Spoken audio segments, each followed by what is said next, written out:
Great ride is it?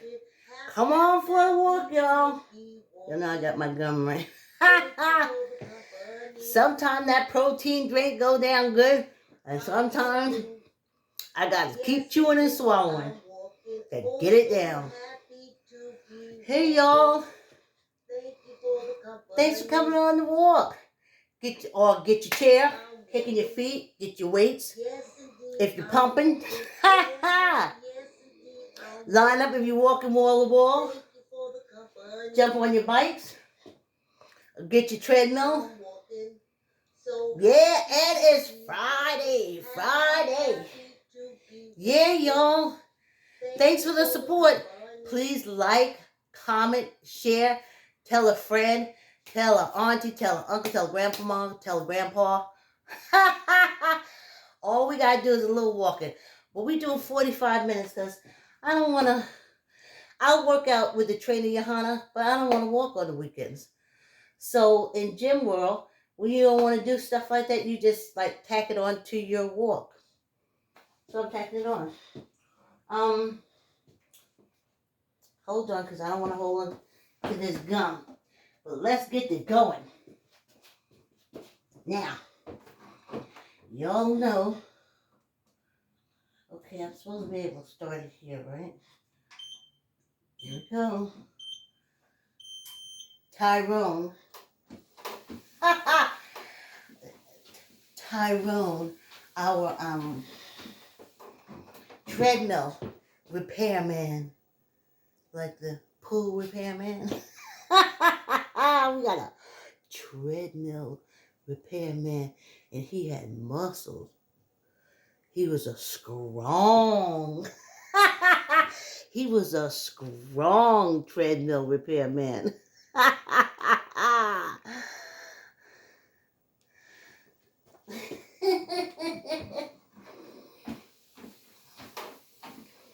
I know he was giving me grandson, great grandson. Great rising. Let's get this walk on, y'all. Now I'm talking because I'm not going through this getting it. I'm gonna try this one more time on the YouTubes. I'll try to get this straight one more time, just the way I need it to be. And I'm not gonna touch it anymore. Now I tried music and everything, but music for me is more so for the bike. On YouTube, if you feel like, wow, are we on the seas? It was all crooked. And the regular one was crooked too, but what can I do? It's Friday. I'm trying to tell myself, give me a break. So, y'all know, and we do it 45 minutes. I felt so good after doing that 45 minutes. I felt so really good. My fan ain't on. I didn't open my window, but I'll do it on our little break. It ain't that hard.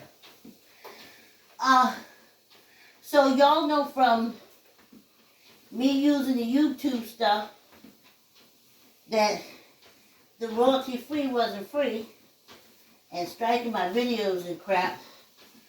So I'm talking. From now until Emancipation Proclamation Eve, I will be talking on our walks.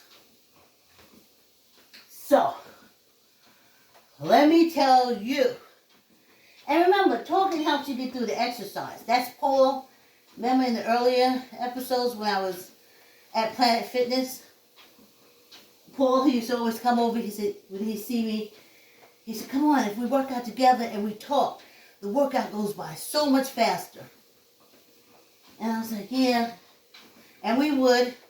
But sometimes I would get there before Paul and I would have done like a half-hour workout, and then he wants you to do another like 45 minutes with him, and I got other, ellipticals I want to do, like or treadmills, or if I want to jump on a bike, or if he's on a bike, then he wants you to stay on the bike with him, or if he's on the treadmill, he wants you to stay on the treadmill with him. It's a lot. Anyway, oh, I love seeing my cherry blossom. This is what I wanted to tell you all. When I sit on the porch at the corner, is a cherry blossom tree. And every year, I watch that cherry blossom tree blossom, and then it falls. Remember I told you when I first got this, that's why I picked that backdrop. And then I would feel like, I'm like, dang it. All that beauty for such a short period of time, all that beauty, it would really get me. And then it happened again. And it bloomed, and it was beautiful. And I was upstairs on the bike. By the time everything fell off, I was upstairs on the bike and missing my cherry blossoms. But I got them now. So, though the cherry blossoms at the corner is gone, my cherry blossoms are not. My cherry blossoms are not as in gone. My cherry blossoms are here. How cool is that? Just the backdrop that I needed. Just the backdrop. Alright. Now,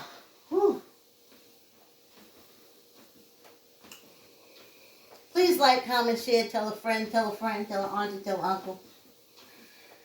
See, all in the video. I started looking at Netflix again when my daughter told me they raised the prices. Where I would have said, well, why Netflix? She went with the prices. So I said, let me give this some Netflix. Let me give some Netflix time. And I remember this One of Us. It's an old Netflix video or show or dossier, a documentary. And I avoided it.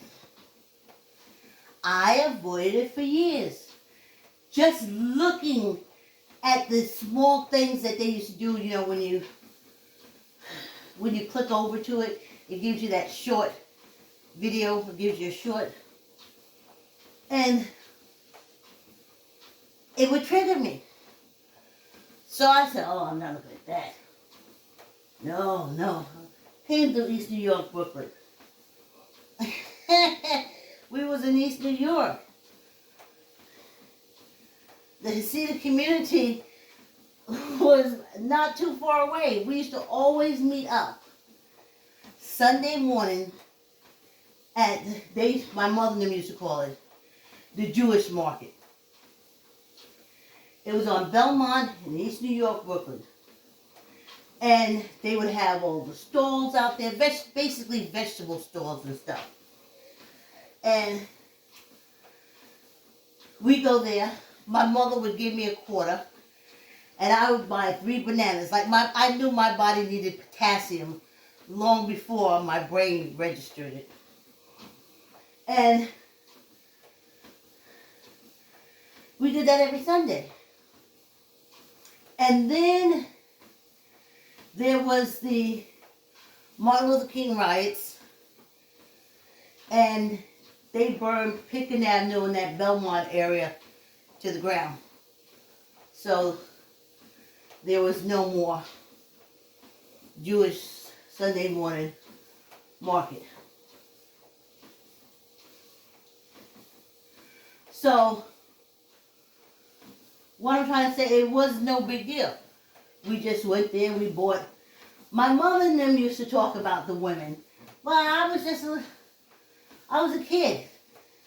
And we would play with the little Jewish kids because they would be at the market too. I mean, like, not play like high five, but like chase each other, little things like nothing big.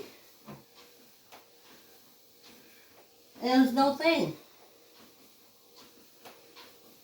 And then my mother worked for a New Jersey Jewish lawyer for years. And as she said, thank goodness, because my sister got hit by a car.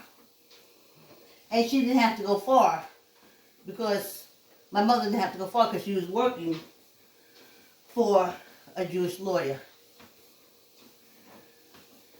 The thing my mother didn't like about that job, but after he helped her with the case, and while the case was going on, she felt indebted, but she didn't like the fact that the mistress of the house, or the lawyer's wife, wanted her to get on her knees and scrub the baseboards and stuff like that. She didn't want the mop to like slap water around. She wanted you to get on your knees and get down there and scrub it and then dry it out good. And my mother hated that. But she had no choice. And she used to talk about the lady wearing wigs, but from now what I know, I don't think they were Hasidic. I don't know. I've never seen the man, but I do know the years that I used to come in from school and see a big cow tongue, sitting on the table. I know that I love gefilte fish because my mother used to bring gefilte fish home for us. That grape juice that comes out during Passover, love it, love it, love it, love it, love it, love it.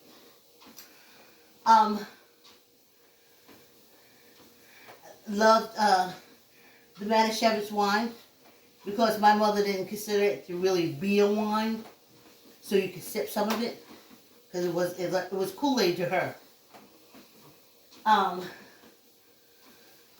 So that also my favorite, because we used to get, can't remember what holiday it was, we used to get the chocolate bunnies with the jelly things inside. It's the jelly, I don't know, like a raspberry or something, and it's dipped in chocolate, and it's bunnies. And then we used to eat matzo crackers with butter. So I knew a lot just from my childhood, my mother, and then, school and stuff. So I didn't look at one of us. And also, living in East New York, everything, all the doctors, stuff, after the Martin Luther King riots, and they burnt down Pickett Avenue, Belmont, like that, we had to start going to Crown Heights to get stuff, which is, I have to say, the Hasidic, you go into a whole Hasidic society. It's like in New York, but it's not in New York. The rules of the state of New York, it doesn't apply to them. But we were able to go shopping there, like clothes shopping, different, like they burnt down Pickett Avenue. And so we were in the community. I also had an aunt who back in the 30s, she left Charleston, South Carolina, and moved to Crown Heights before it became this big influx of Hasidics. So she's there with other African Americans who were able to buy their own brownstones and such. And she had a house there. My father used to take us there to see her. And again, we would pull in, and the streets would be nothing but Hasidics. And then my father would park, and we would walk through. Sometimes we would come down and sit on the stairs, and look. And I never understood. I was like, why would she buy a house here? But she was there before the Hasidics came. And so they all lived together. So I didn't want to see that one of us, because it was triggering. I knew it would be triggering. I didn't mind seeing that other Netflix with the Hasidic woman. She went into the style. She did her business. She broke free.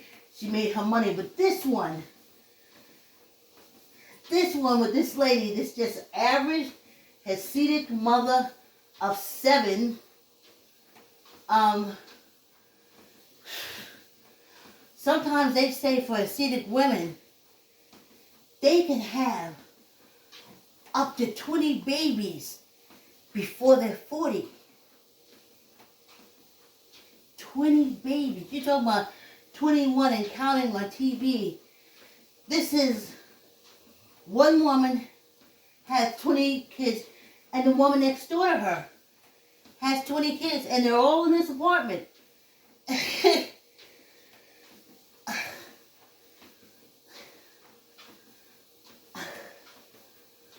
I can't imagine. I can't imagine. I can't imagine. I can't imagine just pushing out babies. No need to think. No need to learn. No need to do nothing. Just open your legs. Open your legs, take my seed. Open your leg, push my seed out. So I didn't want to look at it. But somehow, I think my daughter had looked. I already blame her. Who else is in the house, me or her? I think she had kind of looked at it. But she was under my name. So when I came up, it had been looked at already. So when I went into one of us, I didn't realize what it was, because if I had seen the opening, I would have skipped it. But it was already 20 minutes in. So I said, oh, one of us. Let me see what that is. And I was like, oh. And boy, it started triggering me. Triggering me, y'all.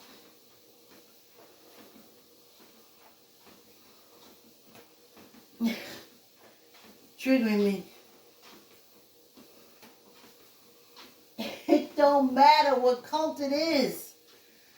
It's still a cult.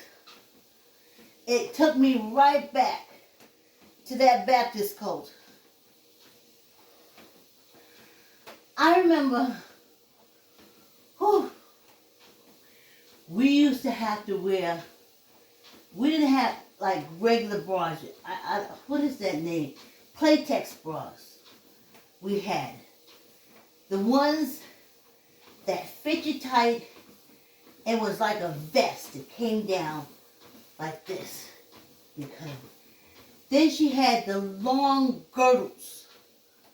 Long girdles above your knees. And it came all the way up. And that was in place. And nothing could move. Nothing can move. My girlfriend Pat, that I started speaking to again, we are going to do Bed-Stuy porch stories. Bed-Stuy brownstone stories. But Pat said, Vicki, I always used to notice how you walk and you don't move your hip. And I remember my girlfriend Donna. Donna D said so. She was trying to teach me how to walk and swing my hips. And Pat did too, and I couldn't do it. We couldn't swing no hips because if you even perceive to swing your hips, the first thing you would hear is, I know that girl ain't, I know that girl ain't shaking her ass in my face. You could be all the way on the other side of the room. If your ass jiggled in the Baptist world, if your ass jiggled, you were shaking it in, say, my grandmother's face. Now, say if my grandmother was observing me and my cousin or a man was there, and she perceived me under all that playtex strapped down to be shaking my ass, she said, you're shaking your ass in your cousin's face or in that man's face, and it would be so perplexing. Like, I'm not shaking no ass. How can I shake ass? I'm in a girdle that's about ready to cut off my circulation. I like these pants. Oh, we gotta drink some water, y'all. I'll finish the story. Whew. As Tyrone say, that's good. Stop on a dime. Please like, comment, share. Tell a friend, tell an auntie, cousin, uncle, etc., etc., etc.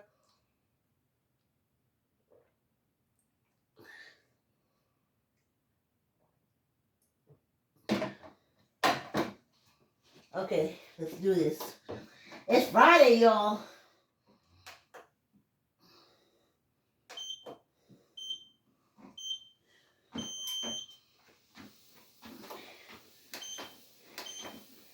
But I found out that that's the setup for the whole incestuous pedophile thing. It's like, and it's never rape, because somewhere along the way, that Playtex full-size girdle and that Playtex full-size snap, it had to have at least 10 snaps in the back. Made you jiggle and enticed the man. So whatever happened to you was your fault. That is the Baptist cult. So, that's why I didn't want to look at One of Us. Because I know it's one of them secrets. It's a cult secret. It's not just a Hasidic secret. Not just a Catholic secret. Not just a Jewish secret. It's a Christian secret too. They prepare you for incest and pedophilia. And they're also prepared to blame you and defend themselves. That's why the Lord finally came in and said, no, she ain't had to do nothing to get him to rape her. He's just a freaking rapist. But not in the Baptist religion and not in cults. Not in cults. In the cult world, it's always something that the woman has done. Yes, indeed. So, I didn't want to look at One of Us because when I first left Knoxville College, I didn't want to go back because I couldn't get a job there, so I couldn't stay in college.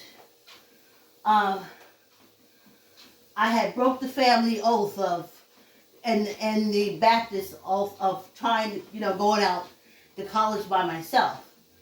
The Baptist world, I was supposed to stay there, find an abusive man to beat me up, drag me, kick me around, let me have babies, so I can be long suffering. That's what I've gotten from the Baptist cult. You can be long suffering. And having a husband that is basically allowed to beat the crap out you, and then you have his babies, then you're fitting the bill of long suffering. So there you are. I didn't want to be long suffering. I didn't want to be suffering. So I came to New York, and I'm going around trying to find these jobs. So it's just a lot of telemarketing jobs that I took. But then there was one sales job, almost like the Stanley Brush people.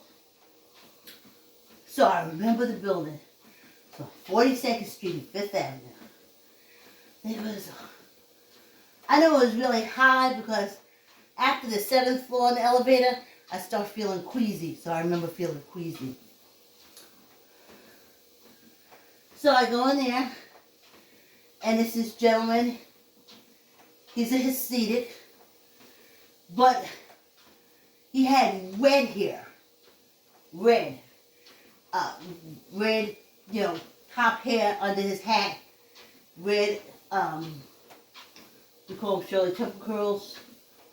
And a red beard, red mustache. It was all red, and came in and I sat down and I spoke to him, and he was like, you have a nice smile. We talked, we laughed. He said, that's what you need as a salesperson, but I had already been doing telemarketing, so go ahead. And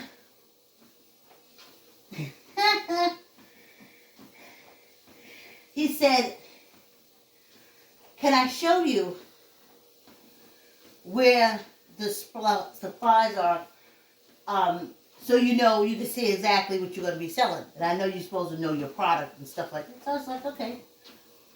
So he says, it's in the storage closet out in the hall. It's okay. So I go in there. He opens the door for me, and he does the ladies first. So he flips a switch on the wall. He opens the door. And I stand there at the door because it's just a little closet with stuff. So I'm like, oh, okay. I see what you're talking about. And he body bumps me into the closet and closed the door. So I said, holy shit. Trust me, honey. Incest survivor, rape survivor, all them survivors. I knew I was in trouble. So I said, okay. All right. What are we going to do? So he says, and he's touching my shoulder. I'm like, oh, boy, did I fuck up. Never again did I do that. A man goes in front of me and I go behind him. I'm not going to bump in the front. And even my daughter says now she goes behind me. So he's touching my shoulder. I think you'll do good here. You'll make good sales. And in my head, I'm like, oh God, this is it. What am I going to do? Nobody's going to believe me. I'm a black girl. What are you doing, Vicki? And he's rubbing my arms because I want to hire you. He says your hours will be, the official hours will be 9 to 5. But he says as he's rubbing up and down my arm, you'll come in at 8 o'clock to be with me.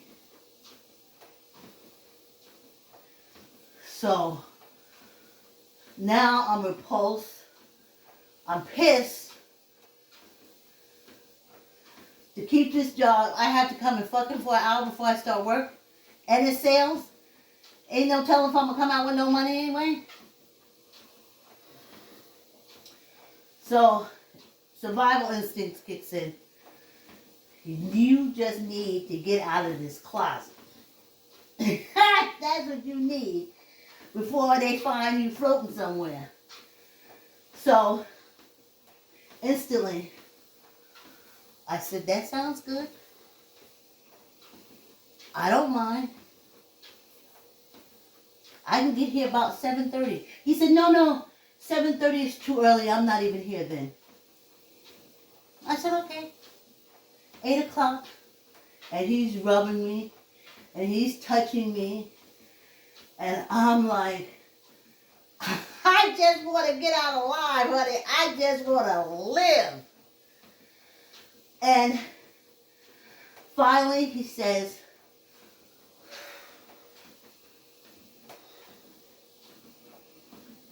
I had to kiss him to get out the closet. I gave him a kiss. And he said, good. We'll have a good time. Can you start tomorrow? And I said, sure can.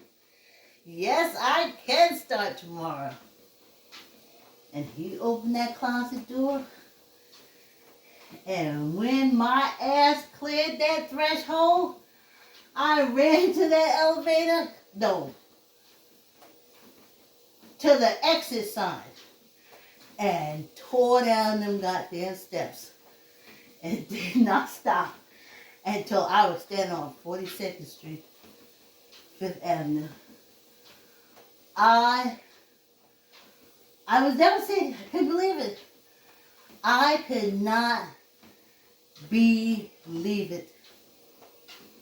I couldn't. I remember how he smells. I remember the taste of his nasty old spit in my mouth. I couldn't believe it. So if I went for a job, and people say, oh, you're racist against Jewish people, you're racist against, I say, no. I was literally molested in the closet by a Hasidic gentleman that I went for a job interview. And if I didn't play my cards right, and the fact that he thinks women is whores anyway,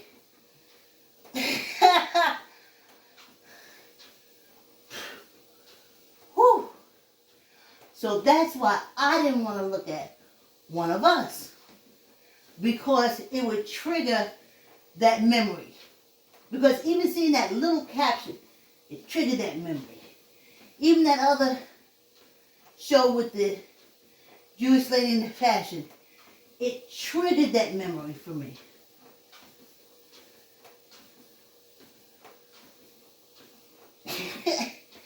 It was something.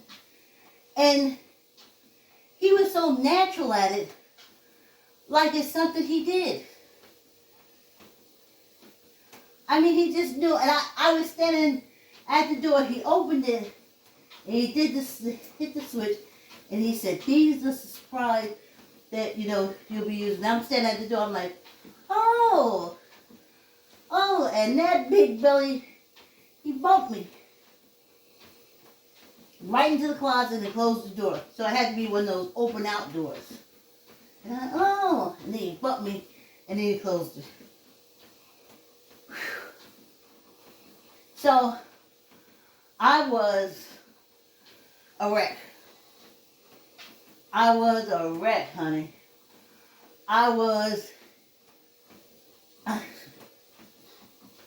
So anyway, that's why I didn't want to look at that. But I wound up looking at it anyway. So I'm sitting there being triggered by that.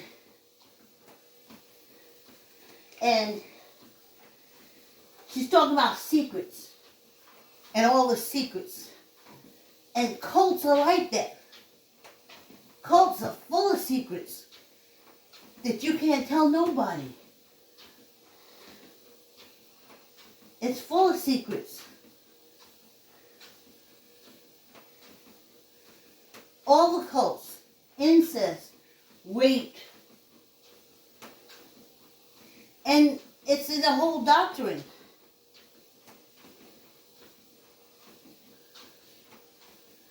So I was like, dang.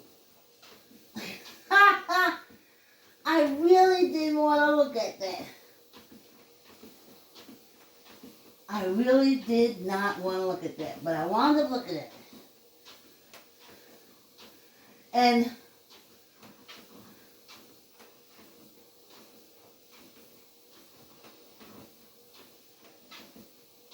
I just,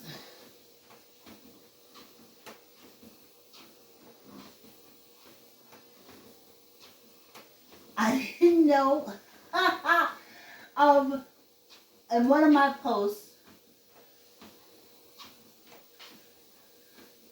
I wrote about, I can't remember it exactly, but I wrote about me as a child, learning things. Like,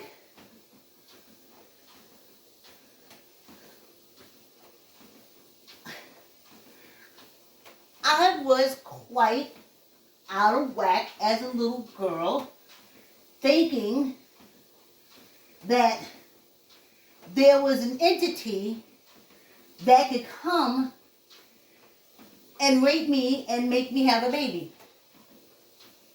And that they could do it, it doesn't matter if I was standing next to my mother, if I was standing next to my sisters, grandparents.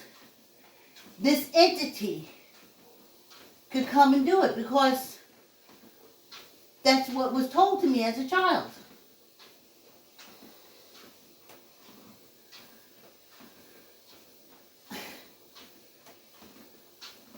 I didn't teach that to my daughter because I know that's not true. Scientifically, I know that's not true. And when that season came about, I told her, go along to get along. That's cult talk. Go along with the cult. Though you don't agree with it, you know it's all rubbish, but just go along with it. And I'm sorry I even did that to her, but I came from cult. A lot of it I didn't introduce to her, but I said we're in a cult society. And when you go around cult members, you got to know what to say. You got to know to say, thank you, Jesus, for everything. Everything. Everything. If not, they'll say you full of the devil. They'll say you're going to hell. They'll say you bring it back. So just go ahead and do it.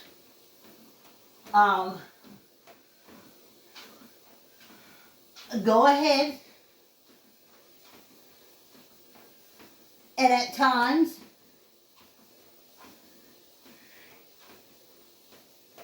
you're going to be looked at as Mary Magdalene, which I learned from going to church. She was a whore, a prostitute, who hung out with Jesus. And I used to wonder, and as a stupid little cow, am I a prostitute? Don't be stupid. Don't be stupid. They said, don't be stupid. But you say I'm supposed to get close to Christ, but the only people get close to Christ is, woman is a prostitute and his mother. Don't be stupid. Don't be stupid. Okay. Just asking. But in the cult, you're just supposed to believe the story.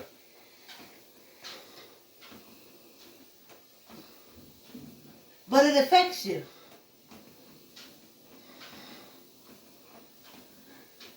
The guilt and all that stuff, you have to work your way through it. So that's why I didn't want to look at that one of us. I am one of you. It's called a cult. It's called the FDLS cult. If the Hasidic people met the FDLS people, they find out they don't have that much difference. The commonality you have is that women are just to be fucked and make babies. And that's why they don't want no abortions. watched that woman, and one of us, she had 7 kids. 7 kids. She was 32. She had 7 kids. Where the hell are you going to go with 7 kids? She did it. But basically, the premise is, my aunt had 8 kids. Her husband beat her for years, because as the kids keep going, where's she going to go? Where's she going to go? Who going to take in? Who going to help her put food in the mouth of one of 8 kids? Who's going to do that? So the woman is stuck. And the man beats her up and rapes her, and then the babies keep coming.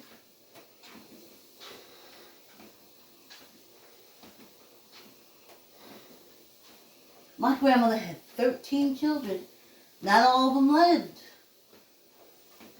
Hell, I think only 4 of them lived.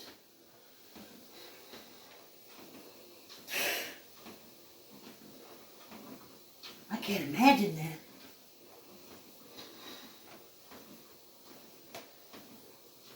I can't.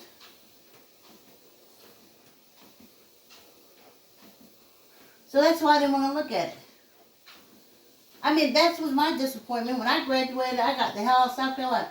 I was just supposed to go to church, find me a man, a good Christian man, who I can take care of, and he can do whatever he wants to do to me sexually, and make the babies. And then I was a good, long-suffering Christian woman. A good, long-suffering Christian woman.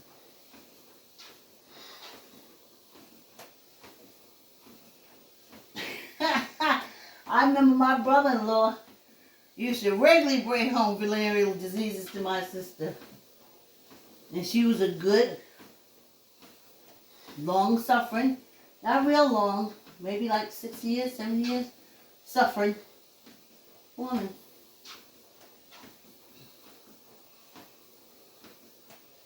My other sister's husband, first husband, put a bullet in the chamber and spun it, and had her and my nephew running all around the house every time he clicked the gun until she jumped out the window.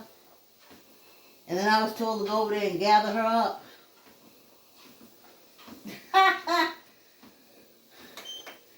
And they were good Christian women. They take a punch just as good as any other Christian woman. But I don't know. Some of them FDLS women and them Hasidics, they be taking a good punch too. So,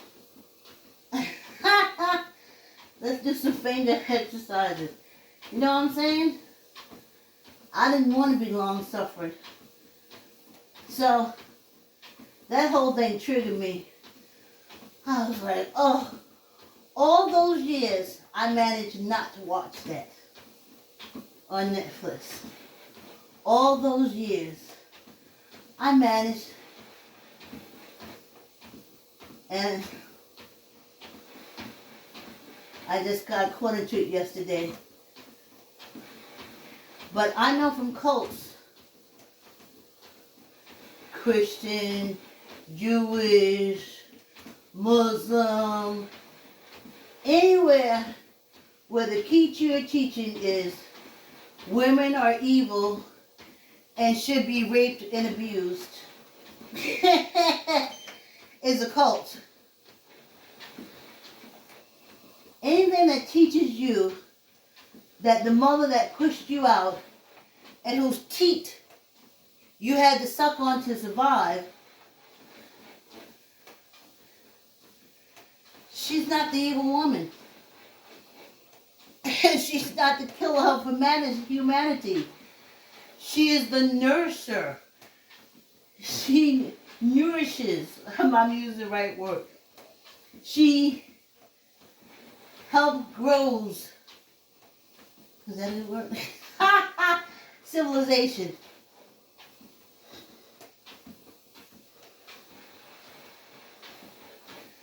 tuck in your elbow. Let's knock out 5. 1, 2, 3, 4, 5, 6, 7, 8, 9, 10. Now, don't get me wrong. I have I have been friends that I talk to. But I ain't no fool. I ain't never taken care of no man ever again, especially at this age. I told y'all in Bed-Stuy Brownstone Porch Stories that I am looking for me a man, a transgender woman my age or older. I want to go shopping. I want to do nails. I want us to get our hair done. I want us to go get petties together.